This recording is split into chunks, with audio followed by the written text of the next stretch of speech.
अल्लाह के प्यारे रसूल सल्लल्लाहु ताला अलैहि वसल्लम जुम्मतुल मुबारक का खुतबा इरशाद फरमा रहे थे। दौरान खुतबा महबूब करीम की नज़र पड़ी तो हसनैन करीमैन आ रहे और आते आते वो लड़खड़ाए और गिर पड़े। हुजूर ने जुमे का खुतबा रोक दिया।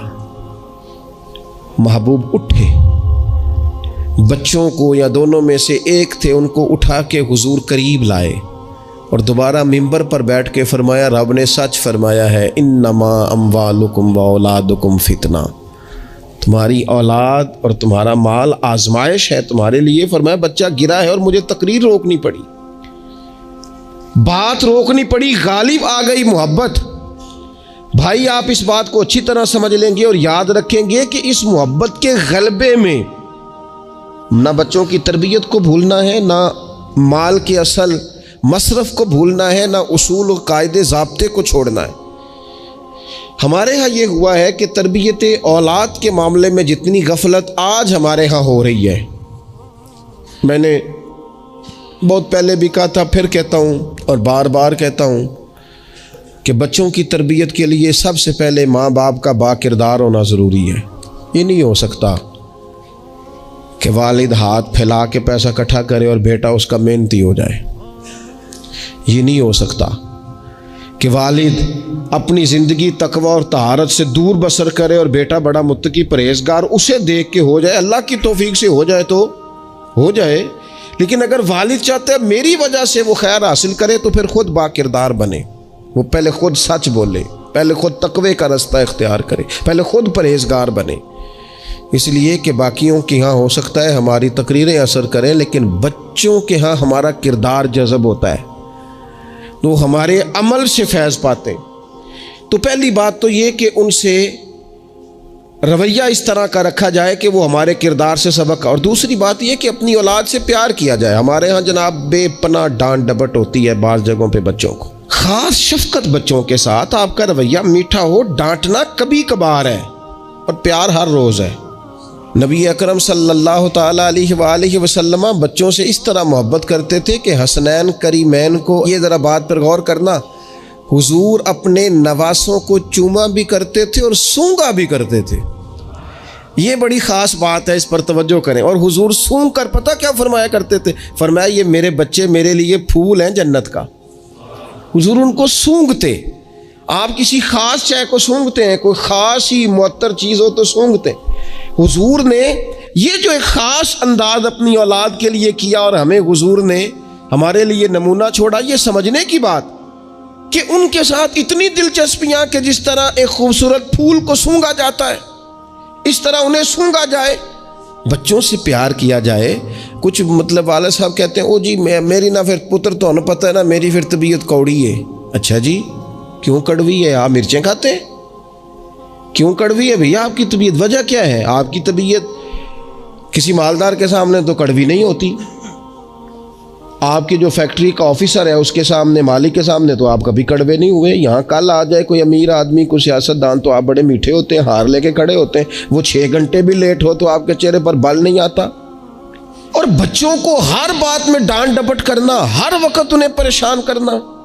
अपनी औलाद को कभी किसी के सामने ना समझाएं, कभी भी। उनको जब समझाना हो तो उन्हें तन्हाई में समझाएं। तन्हाई में नसीहत करना मेरे रसूल पाक का तरीका है। मेरी गुजारिश है कि एक बेटे को दूसरे बच्चों के सामने भी ना समझाएं, उनकी इज्जत नफ्स का ख्याल करें। कभी भी अपने बच्चों को दूसरों के बच्चों की मिसालें ना दें। फलाने का बच्चा उधर चला गया, भई आप क्यों कंपैरिजन करते हैं किसी के साथ? अगर इनको कभी मिसाल देनी पड़े तो यहाँ हज़रत उसामा बिन ज़ैद की देना, अगर कभी मिसाल देनी पड़े तो हज़रत मुअव्वज़ और मुआज़ की देना, अब कभी मिसाल देनी पड़े इनको तो हज़रत अब्दुल्ला बिन ज़ुबैर की देना, और जब ज़्यादा कलेजे ठंडे करने हुए तो फिर इमाम हसन और हुसैन की मिसाल देना। लेकिन ये क्या बात हुई, फलाने का बच्चा दौलतमंद हो गया तो पीछे रह गया? क्या बात करते हैं आप? आपके बच्चे की इज्जत नफ्स है, वो वकार रखता है, वो सोच रखता है। और मेरे नबी पाक ने फरमाया अपनी औलाद की इज्जत करो। किसकी? हाँ, अपने बच्चों को इकराम दो। हर वक्त एक बुजुर्ग के पास लोग अपना बच्चा दम कराने आए तो माओं की एक तरीका होता है बात करने का। उसने आके कहना शुरू कर दिया, पहले सारे ठीक थे, समझदार भी थे, बात में मानते थे, ये ज़िद्दी भी है, नकम्मा भी है, निखट्टू भी है, लड़ता भी है। तो बुजुर्ग कहने लगे मैं दम कर देता हूँ, लेकिन मेरी बहन उस बूढ़ी औरत को फरमाने लगे या उसके बाप को कि भाई आप ये जितनी बातें आपने की हैं ना, क्या ही अच्छा होता आप इसके सामने ना करते, ये लफ्ज़ आप यूं अदा ना करते। आप तो इसे पक्का कर रहे हैं कि तू ज़िद्दी है, आप तो कन्फर्म कर रहे हैं कि तू लड़ाका है, आप कन्फर्म कर रहे हैं कि ये नाफरमान है। क्यों आपने इसके सामने ये बातें की? ये आपको अगर करनी थी, कोई दुआ चाहते थे आप इसके लिए, तो आप तन्हाई में मुझसे बात करते। आप इसे पक्का करा रहे हैं कि जिस तरह का मैं कह रहा हूँ, तो बच्चे का ज़हन बन जाता है, जो उसे बार बार कहा जाता है ना, उसका ज़हन बन जाता है मैं हूँ ही इस तरह का, मिजाज इस तरह का। उसे कभी पक्का न करें, उसे तसल्ली दें, उसे तशफ़ी दें, उसकी ढारस बंधाएं, उससे प्यार करें, उसके साथ मोहब्बत करें, उसे आप इस तरह का रवैया दें कि बच्चा आप पर एतमाद करे। आपको पता है ये जो बहुत सारे बच्चों के साथ खुदा न खास्ता कोई अपना बेगाना किसी किस्म की कोई ज़्यादती करने लग जाता है, वो घर क्यों नहीं बताते? वो किसी जबर का शिकार हो या किसी ब्लैकमेलिंग का शिकार हो, वो अपने घर में क्यों डिस्कस नहीं करते? घर वालों ने प्रेशर इतना ज़्यादा डाला हुआ है। इन रवैयों से बाहर आए आप और ज़िंदगी को उस खूबसूरती के मुताबिक आपका बच्चा आप पर एतमाद करे, वो आपसे कह सके, वो आपको अपना दुख बता सके, उसको पता हो कि हर मामले में मेरी गलती नहीं निकाली जाएगी, उसे पता हो कि मैं जब कोई बात करूंगा तो मेरी सुनी जाएगी, घर के अंदर मेरी राय को अहमियत दी जाएगी। ये हमें एहसास कमज़ोरी सिखाते हैं बाज़ औक़ात बच्चों को। इससे बाहर आए। और ना तुसी ना अच्छे कपड़े पाया जे, कोई किया कहने दो जिसने जो कहना है।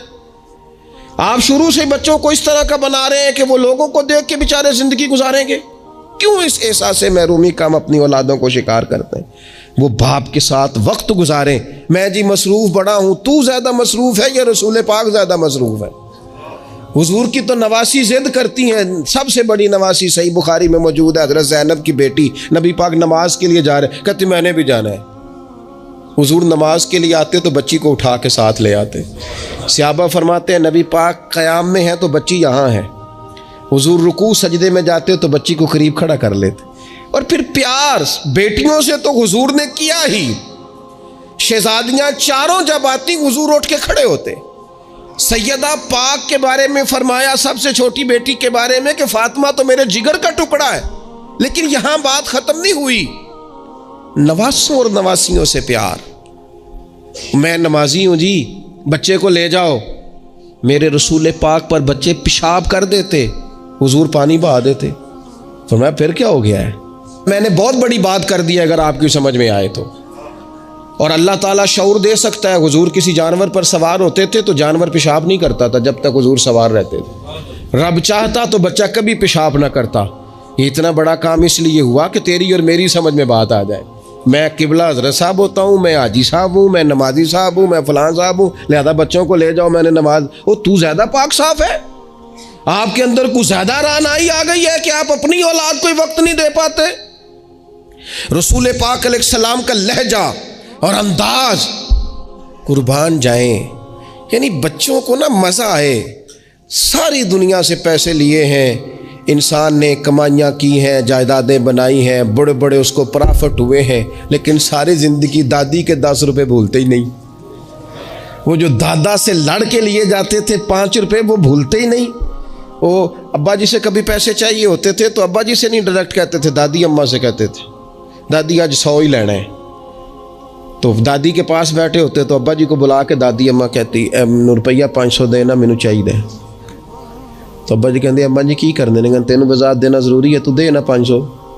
तो अब्बा जी कहते मैनू समझ लगती पई जो इतने हो रहा है ना। अब वो जायका सारी जिंदगी भूला, उसकी लताफत नहीं गई, उसका हुस्न नहीं गया। वो 100 रुपया नहीं था, वो खरबों रुपए थे।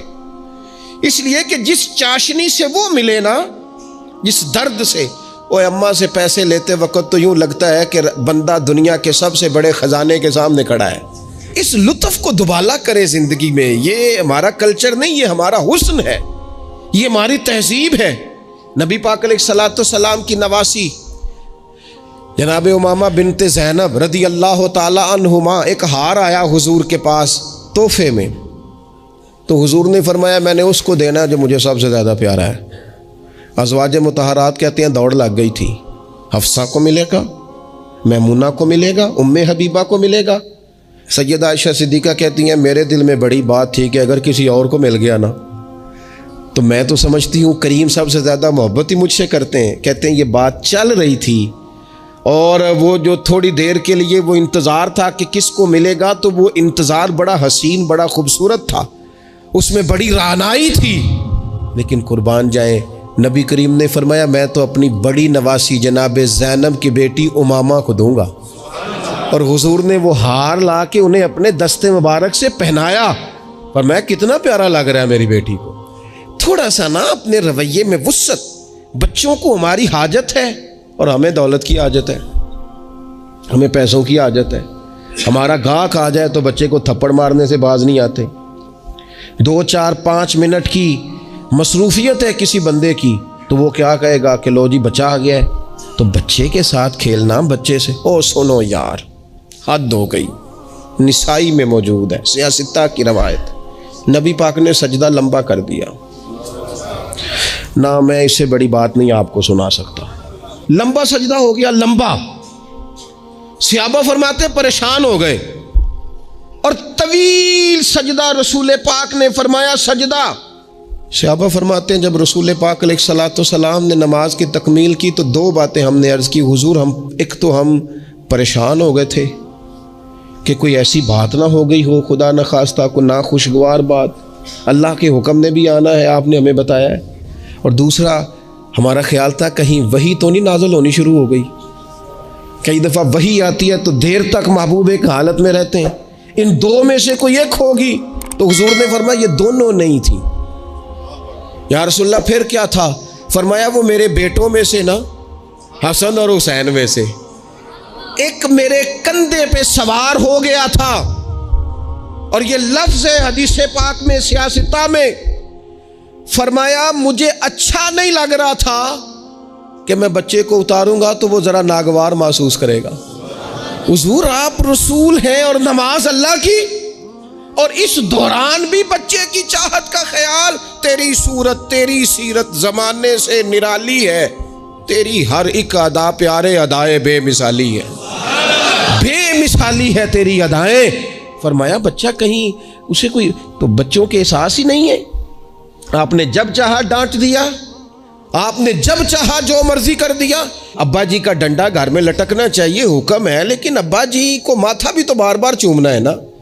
सख्ती तो कभी कभी है और मोहब्बत बार बार है। तो जो बार बार काम है उसका आदी होना चाहिए कि जनाब वो चुप कर जो तुम्हारा अब्बा आ गया, अब्बा जी आए कि हिटलर आ गया घर में। ये क्या बात हुई भाई? वालिद को तो शफीक होना चाहिए, मेहरबान होना चाहिए, उसके अंदर खूबसूरती होनी चाहिए, उसके अंदर रानाई होनी चाहिए।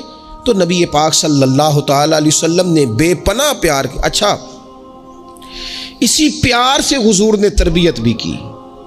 और ये प्यार क्योंकि हसनैन करीमैन की हम मिसालें अर्ज़ करते हैं तो उनकी शान तो वराउल वरा, नबी पाक का सब बच्चों के साथ ये रवैया था।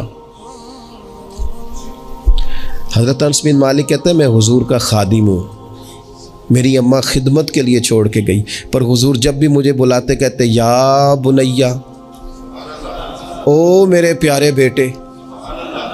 ये खादिम है घर में, बच्चा खिदमत गुजार, उसे भी ओ प्यारे बेटे। और पास बिठा के नसीहतें करते हुजूर, कहते देखना सुबह इस हाल में करना कि बुग़्ज़ ना हो किसी का, अनस मेरे बेटे ये भी मेरी सुन्नत है।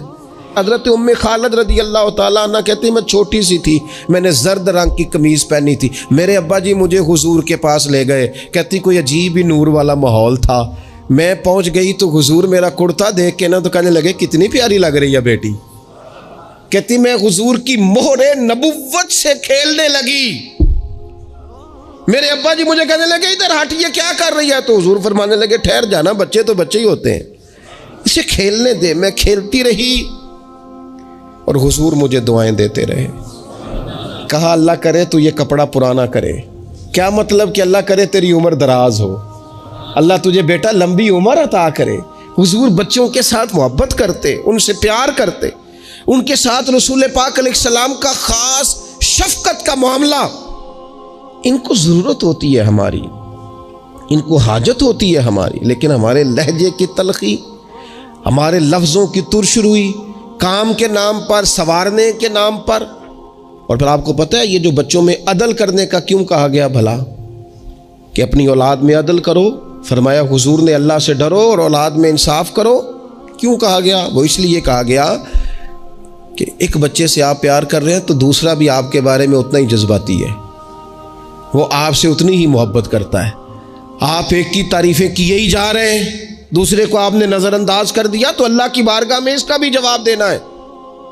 हुजूर अलैहिस्सलातु वस्सलाम ने फरमाया डर अल्लाह से, इंसाफ कर अपने बच्चों के अंदर। इसलिए शारहीन हदीस ने लिखा है किसी बच्चे के मुंह पे 2 दफ़ा बोसा ना देना और एक के मुंह पे 1 दफ़ा। फरमाया अगर एक को 1 बोसा दिया तो दूसरे को भी 1 ही दे, और अगर दूसरे को 2 दिए हैं तो फिर पहले वाले को भी इंसाफ कर, अदल कर, मोहब्बत में भी, अता करने में भी, प्यार करने में भी, नवाजने में भी।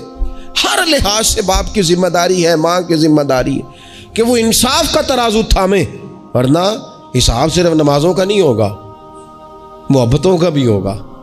हिसाब सिर्फ ज़कातों का नहीं होगा, तेरी उल्फतों का भी हिसाब होगा। हिसाब सिर्फ तुझसे तेरे रोज़े हज ज़कात का नहीं लिया जाएगा, तेरी तवज्जुहात का भी हिसाब होगा क़यामत के दिन, कि यहाँ होनी चाहिए थी क्यों नहीं थी, इधर ज़्यादा क्यों थी, इधर ज़्यादा क्यों नहीं थी। इसलिए अपनी मरकज़ी हैसियत को हमेशा समझें, जानें। अपनी ज़िंदगी में इनके लिए थोड़ा दिल बड़ा करें, गुंजाइश पैदा करें। इनको हमारी हाजत है, हमारी मसरूफियात ने, हमारे कारोबार ने, हमारे ताल्लुकात ने हमारे बच्चों से उनका बचपन छीन लिया है। हम वो सारी, आपने वो हदीसें सुनी है तो किस लिए सुनी है? ये सिर्फ शान इमाम हसनैन नहीं है, ये तालीम उम्मत भी है कि नबी पाक अलैहिस्सलाम ने कंधे पे बिठाया हुआ है इमाम हसन और हुसैन को, कंधों पे। और एक सहाबी ने जब कहा कि कितनी प्यारी सवारी है, तो महबूब फरमाने लगे सवार भी तो देख कितना सोना है, तो देख तो सही। तो ये आप मेरी बात को समझे ना, क्या कोई कमी थी वहाँ? फरिश्ते नहीं हाजिर हो जाते 2 मिनट में हर खिदमत के लिए? सहाबा जान कुर्बान करने को तैयार नहीं होते, लेकिन हुजूर ने क्यों कंधों पे उठाया? ताकि मुझे तुझे समझ आ जाए कि बच्चों को कंधों पे उठाना भी कोई कमाल है। तो अपनी ज़िंदगी में वो खूबसूरती, और फिर नबी पाक अलैहिस्सलातु वस्सलाम बच्चों की तरबियत जब करते तो बड़े खूबसूरत अंदाज में। आपको पता है सहाबा फरमाते हैं बच्चे खेल रहे होते थे तो हुजूर जब गुजरते थे तो बच्चों को अस्सलामु अलैकुम कहते थे। नबी पाक बच्चों को सलाम करते, हुजूर फरमाते अस्सलामु अलैकुम, बच्चों को सलाम करते और पहल करते सलाम लेने में। आप बच्चों को सलाम करना शुरू कर दें, उम्मीद है बच्चे भी सबको सलाम करना शुरू कर देंगे। लेकिन ये शिकवा करना कि लो जी मैं इतना बड़ा बुजुर्ग आदमी हूँ, मैं इतना बड़ा पढ़ा लिखा हूँ, मेरी ये शख्सियत है, आपने मुझे सलाम ही नहीं किया, ये तो मुफ्त का रट्टा है।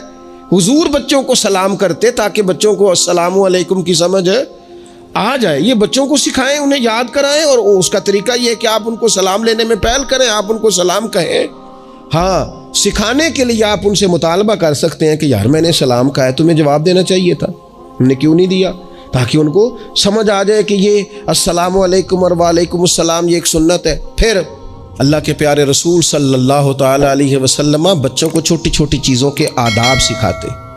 हुजूर तशरीफ़ फरमा थे तो एक बच्चा अंदर आ गया, अस्सलामु अलैकुम कह के दाखिल हो गया, तो महबूब करीम ने बड़ी मोहब्बत से बड़े खूबसूरत लहजे में फरमाया बेटा वापस जाओ, पहले इजाज़त लो, फिर सलाम लो, जब इजाज़त मिल जाए फिर अंदर आना। उस लहजे में इतनी खूबसूरती थी कि उस बच्चे के दिल की गहराई तक मैं समझता हूँ बात उतर गई होगी। वो वापस गए, उन्होंने जाके इजाज़त मांगी, इजाज़त मिली और सलाम लेके वो दरवाज़े रसूल पे हाज़िर हो गए। बच्चों के साथ ख़ास मोहब्बत, ख़ास दिलचस्पी। एक दफ़ा मैं हरमैन शरीफैन हाज़िर था, मेरे बिल्कुल सामने अगली सफ़ में नमाज का टाइम हो जाता है जब, तो आहिस्ता आहिस्ता लोग ज़्यादा आने शुरू हो जाते हैं, तो ज़्यादा रश हो रहा था, लोग ज़्यादा जमा थे। तो एक बुज़ुर्ग थे, तो वो अपने दामाद से, उनकी गुफ्तगू से अंदाज़ा हुआ, मैंने कान तो नहीं लगाए हुए थे लेकिन बुज़ुर्ग गुस्से में बोल रहे थे तो बोल ही ऊँचा रहे थे ज़रा। तो वो कह रहे थे अपने दामाद से कि बेटा तू है तो जवाई है, अब तेनों मैं गल करना मुनासिब तो नहीं समझदा, पर ये कि बच्चे तो आपने मेरे ज़िम्मे लगा दिए। वो मुझे ना इबादत करने देते हैं, ना कुरान पढ़ने देते हैं, नाना नाना कह के मेरे पीछे ही भागते रहते हैं। तो मैं हाज़िर हूँ, लेकिन थोड़ा सा ना इनको समझाएं और कायल करें, यहाँ आके मुझे ज़रा अल्लाह अल्लाह करने दें। तो वो बच्चा माजरत खाना अंदाज में अपने ससुर को, बुज़ुर्गों को थोड़ा सा कायल करने की कोशिश कर रहा था कि चलें अब ख्याल करेंगे, हम कहते तो बड़ा हैं कि हमारे साथ आएँ, लेकिन वो आपके पीछे जाते हैं, करें क्या। तो अब मुझसे न रहा गया, मैंने उनसे कहा बुज़ुर्गों मुनासिब तो नहीं, लेकिन आप बोले ऊँचा है तो सोन साहब ने लिया है, आपकी ज़ाती बात है, अगर इजाज़त दें तो एक जुमला कह दूँ। तो पलट के मेरी तरफ देख के कहने लगे मौलवी साहब आखो। तो मैंने उनसे कहा बड़े खुश नसीब नहीं, इस मस्जिद में बैठकर नवासों का ख्याल रखना और उनसे प्यार करना, ये तो मदीने वाले रसूल का तरीका है। और ई सादत बज़ोरे बाजू नेस तान बख्शंदा खुदाए बख्शन। कुछ सादतें ऐसी होती हैं जो बाजू की कुव्वत से नहीं मिलती, तभी मिलती हैं जब रब अता करता है। तो मैंने कहा यहाँ तो नवासों से खेलना हुजूर का तरीका है। बाज़ चीज़ों में अल्लाह असर रखता है। थोड़ी देर खामोश रहे, फिर मैंने उन्हें आंसू पूंछते भी देखा। कहने लगे अल्लाह तोड़ा भला करे, लो भाई पुत्र हुण तुसी भावें आराम करो। बाज़ दफ़ा बातें वो नाराज़ भी हो सकते हैं, तो मैं तैयार था अगर वो नाराज़ होंगे तो मैं माजरत करूँगा, लेकिन थोड़ा सा ना एक बात मैंने ज़रूर करनी है आपसे। मुझे बड़ा मज़ा आया, मुझे पता नहीं अब वो कालम नवीस ज़िंदा है कि नहीं, अब्दुल कादिर हसन होते थे, उन्होंने एक बात लिखी थी, मुझे बड़ी याद रह गई, और जिस दिन मैंने पहली दफ़ा पढ़ी थी मैं रोया भी बड़ा। वो कहने लगे एक दफ़ा गवर्नर मदीना ने ना हुक्म दिया था कि छोटे बच्चे लोग मस्जिद में लेके आते हैं रोज़ा रसूल सल्लल्लाहु अलैहि वसल्लम पर, तो बच्चे कालीन ख़राब कर देते हैं, मुख्तलिफ़ किस्म की चीज़ें गिरा देते हैं। तो इस तरह करें कि बच्चों को मना किया जाए, और कम से कम मकामी लोगों को ज़रूर मना किया जाए कि वो बच्चों को लेके ना आए। उन्होंने लिखा था कि रात ही को उस शख्स को ख्वाब में रसूल पाक अलैहिस्सलाम की ज़ियारत नसीब हुई, और नबी पाक अलैहिस्सलाम ने गवर्नर से कहा तुम ना अपने कालीन उठा के ले जाओ, पर मेरी उम्मत के बच्चों को मेरे शहर से दूर कोई ना करे, इनको आने दो, ये अपने रसूल के पास आए, ले जाओ अपने कालीन उठाकर, अगर तुम्हारी समझ में नहीं आता, लेकिन बच्चों को कोई आने से मना न करे। क्या कहा था मेरे इमाम ने हुजूर के बचपन के बारे में? कहा था अल्लाह अल्लाह वो बचपने की फबन, उस खुदा भाती सूरत पे लाखों सलाम, और पतली पतली गुले कुद्स की पत्तियाँ, उन लबों की नज़ाकत पे लाखों सलाम, उनके मौला के उन पर करोड़ों दुरूद, उनकी हर खूब खसलत पे लाखों सलाम।